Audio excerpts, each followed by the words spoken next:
Hi everyone, welcome to another episode of Dear Dietitian, where you ask questions and we answer them. Question.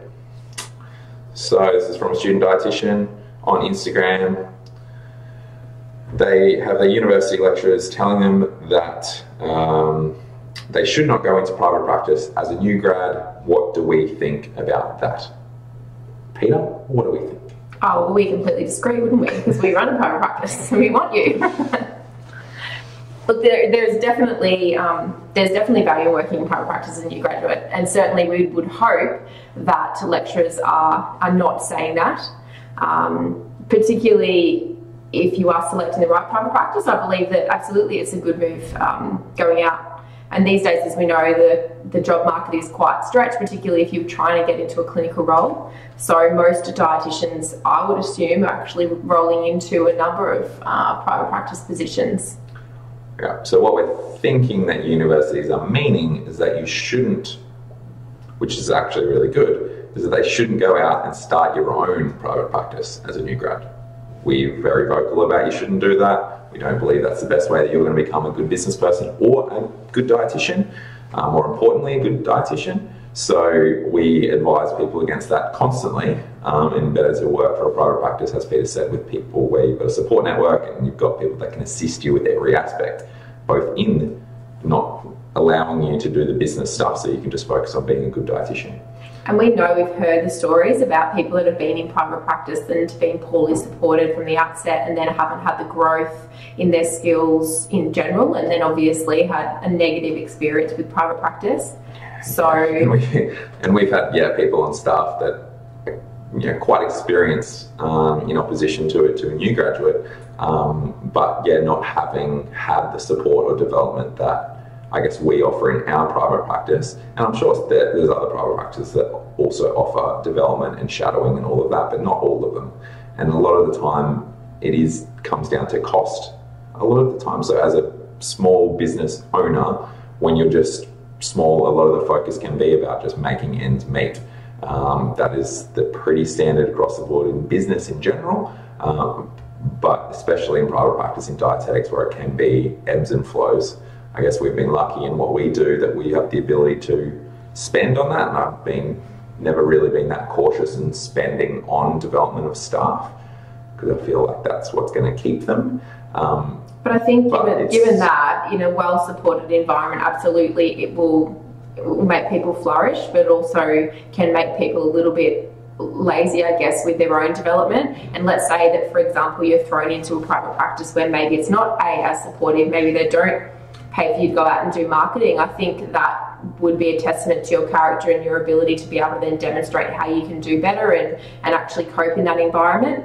And certainly if the dietitian or whoever business owner is actually stretching themselves thin, if you're doing aspects of the business work that they would think would be outside of your scope and your role, and you're showing how you can do that and actually perform it well, maybe there's potential for you to then go to them and just say, hey, look, have you thought about doing this? Can I help you in X, Y, and Z? And then maybe you actually start to become more prominent within that role outside of just being a dietitian. Initiative. Yeah, 100%. And then to that end, it becomes a special type of human, or a particular type of human that has that thought process and ability to think outside of just the basic. And we always say that private practice, the learning curve is going to be like this, compared to another environment where you, like a hospital as a new grad, you're going to have less of a learning curve, because you have a team that's right there with you. You can see a client go out, talk to someone, go back. It's like this kind of environment. It's coddling initially, and that's what they need to do, and that's how they run it, and that's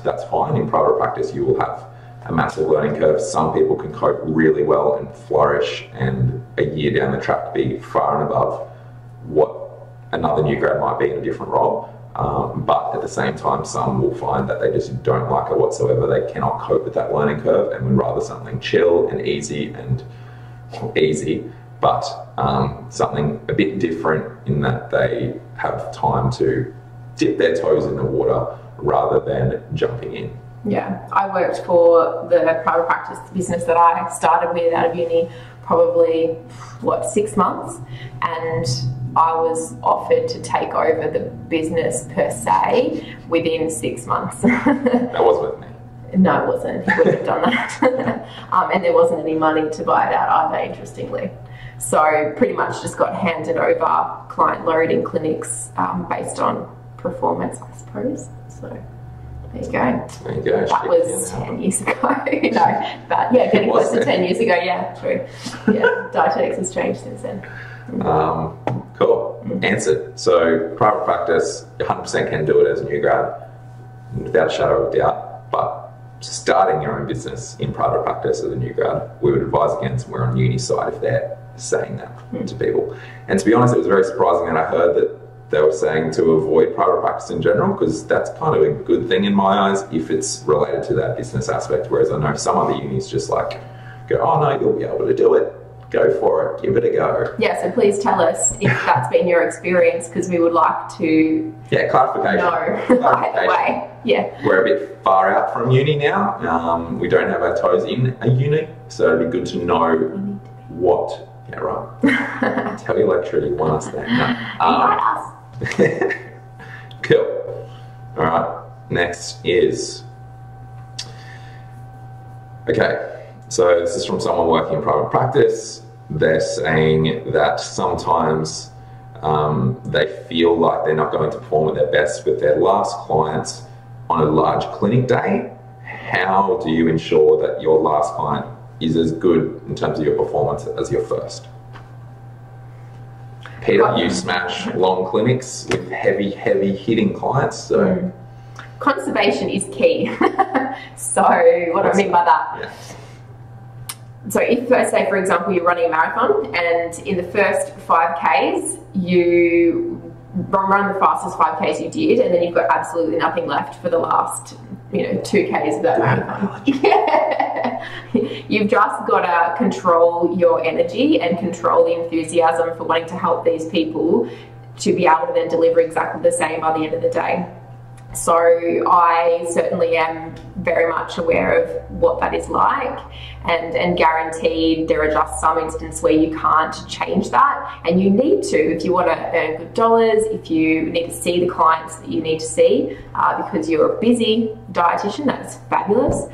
But it comes with time. So if you, I suppose another way that I can present it is if you are playing the game too much. So if you were completely changing your personality to suit the clients and also to suit the position, I would take stock of that. I certainly try to make sure that me as a human actually infiltrates throughout the entire consult, and I'm not being somebody that requires a lot of work and a lot of effort for the day. And so I get to the end of the day and I don't actually feel exhausted. You're just living your life. Yeah, I'm just doing my thing. So it's not exhausting. And I think that's something that we do better as we get older. And certainly if we're overwhelmed with new information and how to do something and we're thinking too much in a consult, then that can be really exhausting on your nervous system, and so then you do feel fatigued. So there's all that. I think it comes down to planning as well, around not just planning in terms of organisation, but planning in terms of that emotional kind of capacity to get through a whole day. So knowing that you have to get to that you have to make sure that you're as good quality there as what you were. It's then preparing yourself for that, so that you know that's what's coming, you know the ability. It's very different to if you were doing, a short day, half day, and then all of a sudden you just got blown out to double that plus some.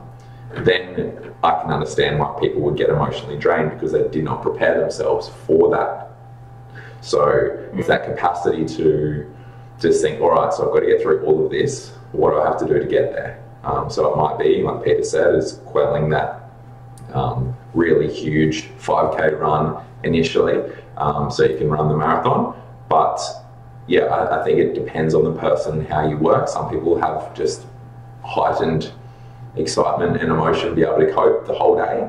Other people just a standard. But I think, like Peter said, is as long as you are being you, and it's just like a normal everyday type thing, and you're taking it like that, and you're not over stressing yourself going, oh, I need to make sure. Like, there's a difference between planning and then over analysing to the point that, oh, no, yeah, but I also thinking actually building it up to be something that it is. Oh, like, yeah. it's like it's a massive day and oh my God, how am I going to get through it? And I need to plan, I need to conserve my energy. I think that is equally as stressful as just... So it's just like, it's acknowledging, but not over, like, oh my God.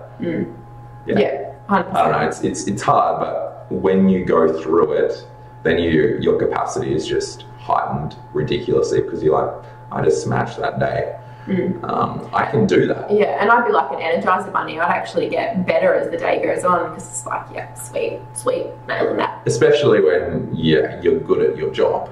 So if you get good results or you build that relationship with that client and you feel like you had a good win, then it's using that motivation for those individuals to then keep you going for the rest of the day. Yeah, that's a really good point. So definitely make sure that instead of rolling everybody into the same consult and thinking that they are going to be equally the same as hard work, acknowledging that every single human is different, every single person, whether they've got diabetes and you've got diabetes, 15 of them across the day, they're all different and you'll all approach it differently. And so therefore celebrating the good that you do as well as the good that they do if they're coming back for second visits is part of the energy that you can use to fuel the rest of the day, particularly if you love what you do. If you love what you do, it is easy, 100%.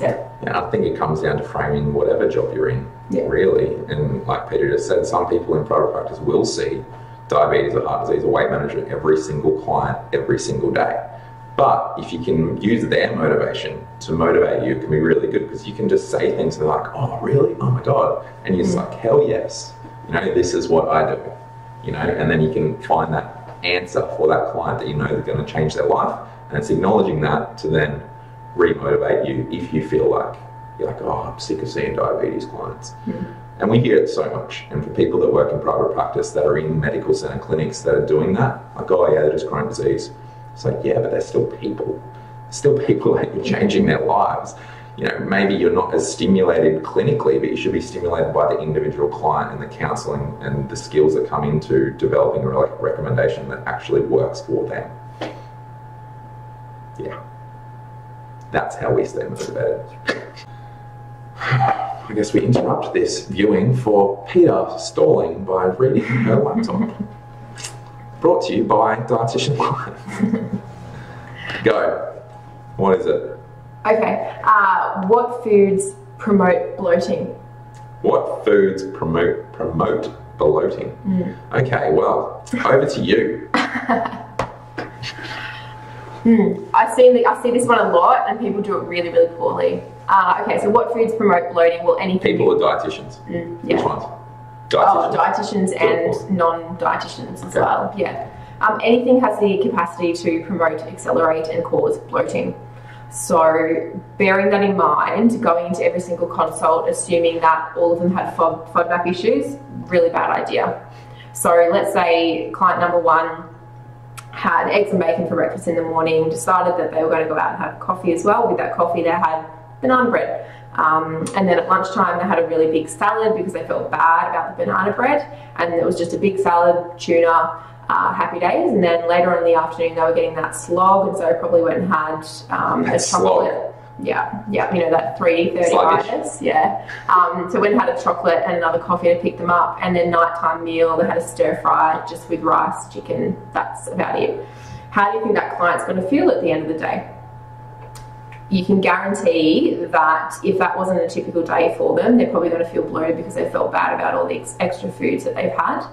Was that like psychologically bad or their body felt bad? Psychologically likely is pretty well part of it. The other is, ask yourself the question, what foods do you think would cause them to be bloated? A lot of dietitians actually don't think about vegetables and salad contributing to bloating. A lot of the time people think that actually the other foods, like things like the bread, the banana bread, potentially the eggs and bacon, and had that maybe on toast, stuff like that. Everyone would go automatically to FODMAPs. A lot of the time that might be contributing to the effect, but it's generally not. As most of you should know, the more digested a food, the easier it is to actually digest. So potentially the raw vegetables, the meat, even, you know, steak and chicken can actually have the potential to contribute to bloating. So a lot of the things that I would talk to my clients about, particularly clients here on the coast, is around the quantity of raw salad vegetables, a starting point. And then outside of that, I probably would talk about excess fructans as well, because a lot of people, whilst they avoid bread, will also then still have a lot of infiltrates worth of, I don't know, like alternatives. So gluten-free foods, which still contain fructans in them, almond meal, lots of dried fruit balls and dates and things like that, which will have a background, and nuts, etc. will also have a background of fructans and fibre. So it can be really hard to explain that to a client and also to a GP, and particularly if you've got a gastro that's referred a client to you for bloating and they've said put them on the low FODMAP diet. Whilst there's aspects of that that reign true for most people, you need to assess the diet at an individual level. And I think I propose this question a lot through Insta just to get people's concepts. And 100% of the time, I'll always get one person saying fluid, fat, fiber, caffeine, whatever. That is so bland and generic. And yep, for sure, it might make sense in majority, like some of the population. I probably am a little different. I see complex clients with issues around bloating and constipation. And on that note, nothing like the FODMAP diet really fixes their problems. So fluids and fiber, not excessive bloating, not daily bloating, a little bit of bloating if you haven't opened up your bowels. But yeah, not just your standard fluid and fiber. We've got to fix those bloating issues. So back to your initial. What foods promote bloating? Anything. All meals can promote bloating, absolutely, large or small. Fluids. And fluid can just make you feel bloated, particularly if you're having too much of it. Carbonated? As well. Yeah, absolutely. So you just need to take stock that there isn't one fix-all approach, and certainly all foods have the capacity to do so. And you really just need to ask the client around what they consider bloating to be and actually get them to show you as well. So if it's just a little bit of lower belly bloating, you can guarantee it's probably more around they're not opening up the bowels properly, they've probably got a lot of gas and fart in their large bowel. If it's upper bloating, it's likely related to their stomach, and they may have something like gastritis or ulcers or something like that, or they've eaten too much. So because it'll sit there. So trying to distinguish between where they're getting the bloat, and then you'll be able to identify what sort of nutrition and diet strategies you might be focusing on. So when you say show you,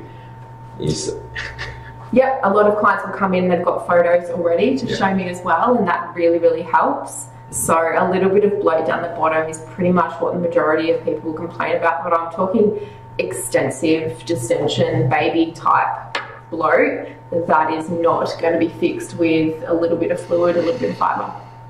Cool. Yeah. Done. Something to think More about. you know. All right, thanks guys.